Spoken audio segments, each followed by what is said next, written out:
गुरुवार दिन जो भजे श्री विष्णु आना, गुरुवार दिन जो भजे श्री विष्णु आना, धन धान्य से घर भरे बनते बिगड़ते काम रे मानव बन। राधे राधे दोस्तों, आज है गुरुवार और आज है मेरा बृहस्पतिवार का व्रत। तो मैं आप सबके साथ शेयर करना चाहती हूँ कि मैं इस व्रत को कैसे करती हूँ। और इस व्रत को पूरा करने के लिए इसकी मुख्य सामग्री है आटा, चने की दाल, गुड़, हल्दी और जल। चने की दाल को मैंने भिगोकर रख दिया था और आटा एक लोई के बराबर लिया है। मेरे यहाँ गाय नहीं मिलती हैं तो मैं सूखा आटा ले लेती हूँ। वो जब भी मुझे गाय मिलती है तो मैं उसे खिला देती हूँ, क्योंकि लोई बना के रखने से वो ख़राब हो जाती है अगर गाय ना मिले तो। यहाँ मैं अपनी पूजा को शुरू कर रही हूँ।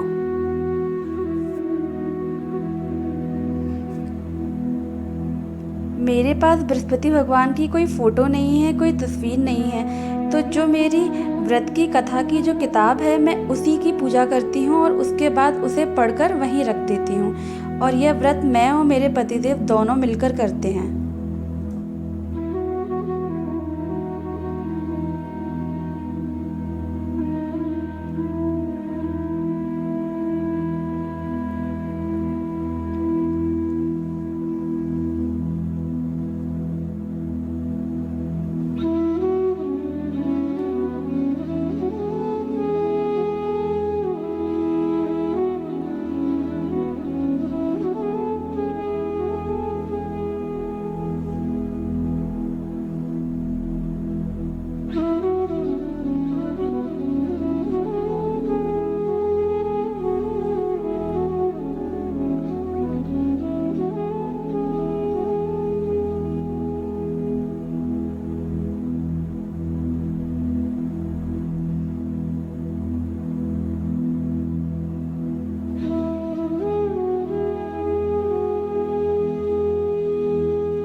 सारी विधि को संपन्न करने के बाद अब मैं कथा पढ़ना प्रारंभ करती हूँ।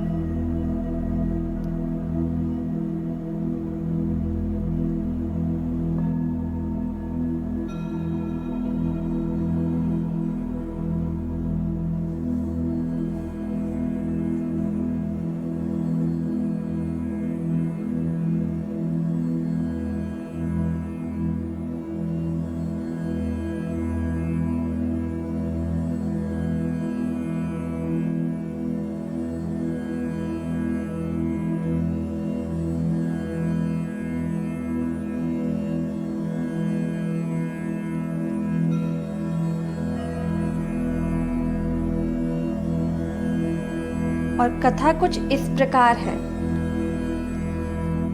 भारतवर्ष में एक राजा राज्य करता था। वह बड़ा प्रतापी और दानी था। वह नित्य गरीबों और ब्राह्मणों की सहायता करता था। यह बात उसकी रानी को अच्छी नहीं लगती थी। वह ना ही गरीबों को दान देती, ना ही भगवान का पूजन करती थी और राजा को भी दान देने से मना किया करती थी। एक दिन राजा शिकार खेलने वन को गए हुए थे तो रानी महल में अकेली थी। उसी समय बृहस्पति देव साधु के वेश में राजा के महल में भिक्षा के लिए गए और भिक्षा मांगी।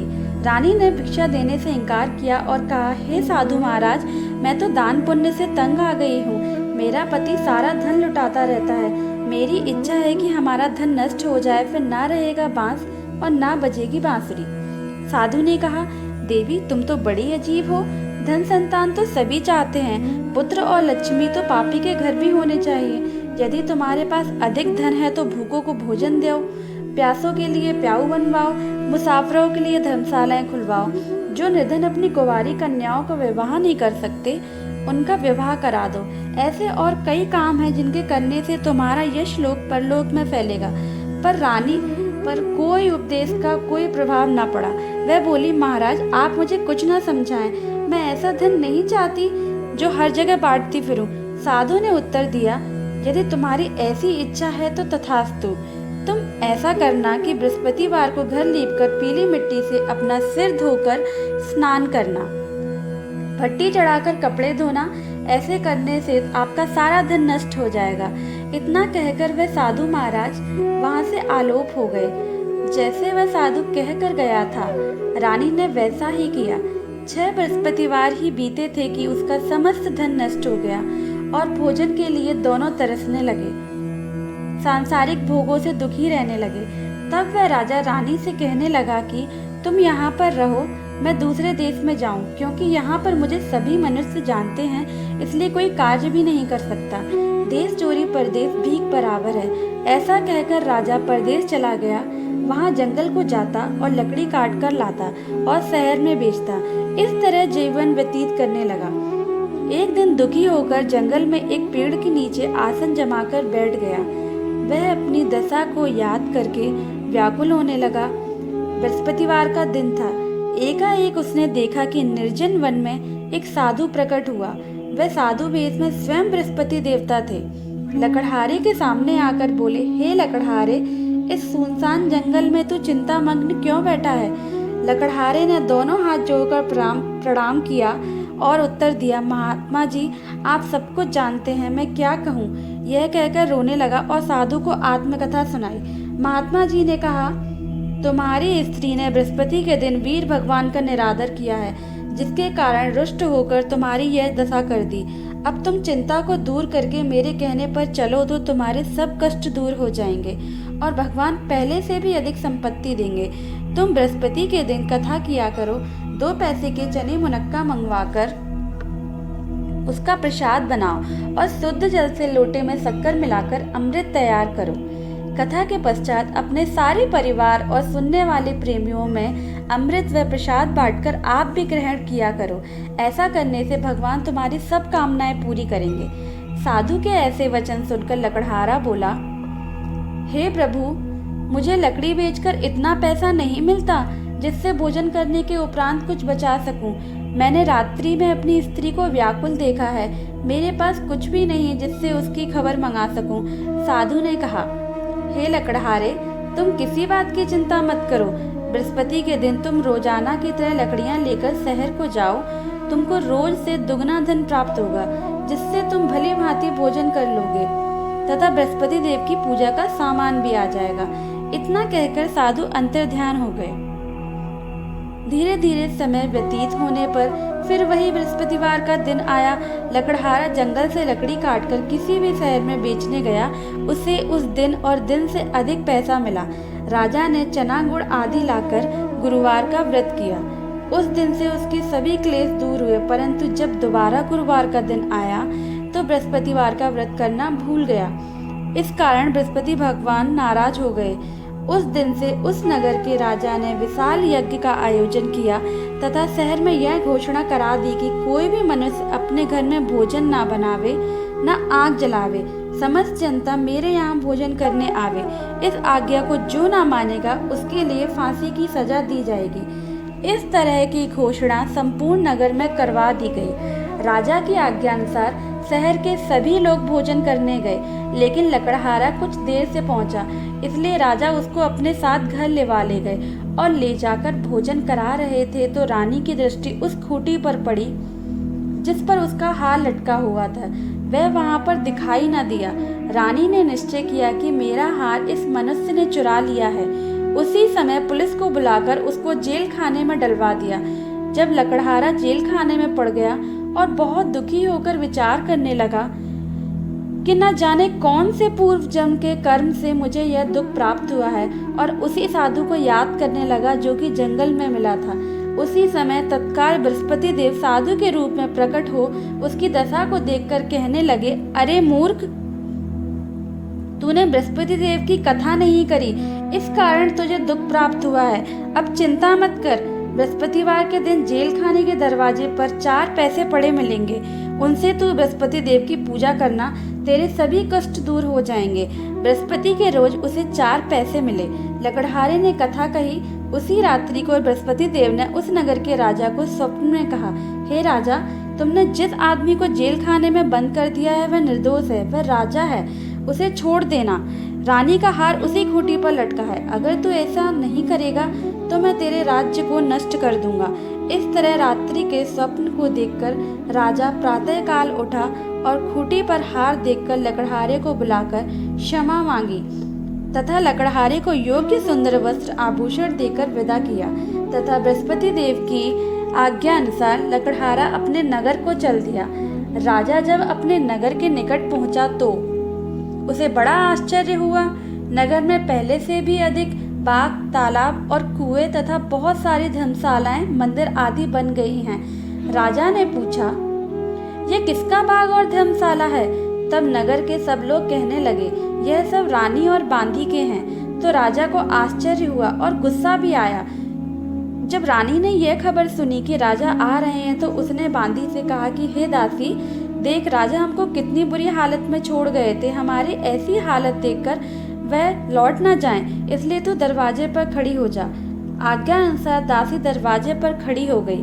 राजा आए तो उन्हें अपने साथ लेवा लाई। तब राजा ने क्रोध करके अपनी रानी से पूछा कि यह धन तुम्हें कैसे प्राप्त हुआ है? तब उन्होंने कहा, हमें यह सब धन बृहस्पति देव के इस व्रत के प्रभाव से प्राप्त हुआ है। राजा ने निश्चय किया कि 7 रोज बाद तो सभी बृहस्पति देव का पूजन करते हैं, परंतु मैं रोजाना दिन में 3 बार कहानी कहा करूंगा तथा रोज व्रत किया करूंगा। अब हर समय राजा के दुपट्टे में चने की दाल बंधी रहती तथा दिन में 3 बार कहानी कहता। एक रोज राजा ने विचार किया कि चलो अपनी बहन के यहाँ हो आवें। इस तरह निश्चय कर राजा घोड़े पर सवार हो अपनी बहन के यहाँ को चलने लगा। मार्ग में उसने देखा कि कुछ आदमी एक मुर्दे को लिए जा रहे हैं। उन्हें रोककर राजा कहने लगा, अरे भाइयों, मेरी बृहस्पति देव की कहानी सुन लो। वे बोले, लो, हमारा तो आदमी मर गया है, इसको अपनी कथा की पड़ी है। परंतु कुछ आदमी बोले, अच्छा कहो, हम तुम्हारी कथा भी सुनेंगे।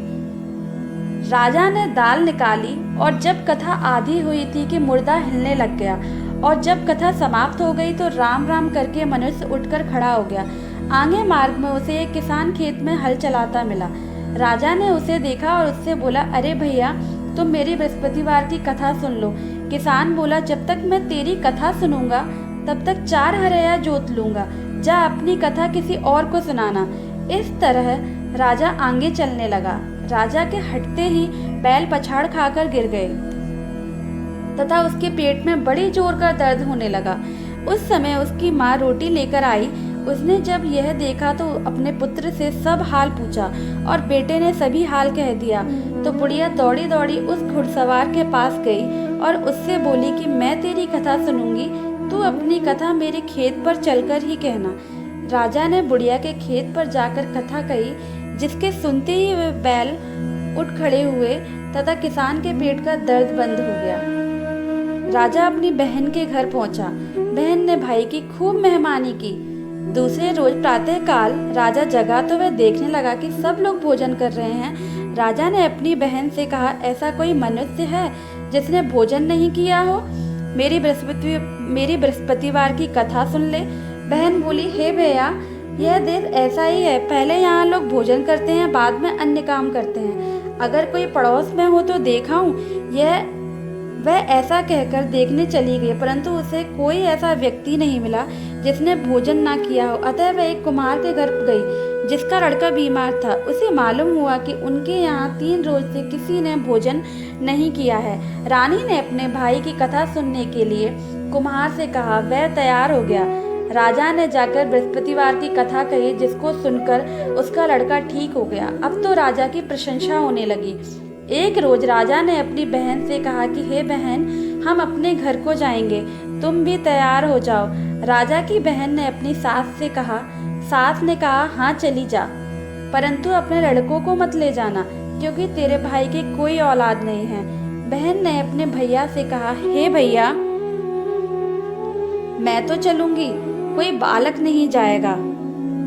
राजा बोले, जब कोई बालक नहीं चलेगा तब तुम क्या करोगी? बड़े दुखी मन से राजा अपने नगर को लौट आया। राजा ने अपनी रानी से कहा, हम निर्वंशी राजा हैं, हमारा मुंह देखने का धर्म नहीं है और कुछ भोजन आदि नहीं किया। रानी बोली, हे प्रभु, बृहस्पति देव ने हमें सब कुछ दिया है, हमें औलाद अवश्य देंगे। उसी रात को बृहस्पति देव ने राजा से स्वप्न में कहा, हे राजा, उठ, सभी सोच त्याग दे, तेरी रानी गर्भ से है। राजा की यह बात सुनकर बड़ी खुशी हुई। 9वें महीने में उसके गर्भ से एक सुंदर पुत्र पैदा हुआ। तब राजा बोला, हे रानी, स्त्री बिना भोजन के रह सकती है, बिना कहे नहीं रह सकती। जब मेरी बहन आवे तुम उससे कुछ कहना मत। रानी ने सुनकर हाँ कर दिया। जब राजा की बहन ने यह शुभ समाचार सुना तो वह बहुत खुश हुई तथा बधाई लेकर अपने भाई के यहाँ आई। तभी रानी ने कहा, घोड़ा चढ़कर तो नहीं आई, गधा चढ़ी आई। राजा की बहन बोली, भाभी, मैं इस प्रकार ना कहती तो तुम्हें औलाद कैसे मिलती? बृहस्पति देव ऐसे ही हैं, जैसे जिसके मन में कामनाएं हैं सभी को पूर्ण करते हैं। जो सद्भावना पूर्वक बृहस्पतिवार का व्रत करता है एवं कथा पढ़ता है अथवा सुनता है और दूसरों को सुनाता है, बृहस्पति देव उसकी मनोकामना पूर्ण करते हैं। भगवान बृहस्पति देव उसकी सदैव रक्षा करते हैं। संसार में जो मनुष्य सद्भावना से भगवान जी का पूजन व्रत सच्चे हृदय से करते हैं तो उनकी सभी मनोकामनाएं पूर्ण करते हैं। जैसी सच्ची भावना से रानी और राजा ने उनकी कथा का गुणगान किया तो उनकी सभी इच्छाएं बृहस्पति देव जी ने पूर्ण की थी। इसलिए पूर्ण कथा सुनने के बाद प्रसाद लेकर जाना चाहिए। हृदय से उनका मनन करते हुए जयकारा बोलना चाहिए। बोलो बृहस्पति देव की जय, भगवान विष्णु की जय। जय हो बृहस्पति देव की। यहाँ मेरी कथा संपन्न हो चुकी है।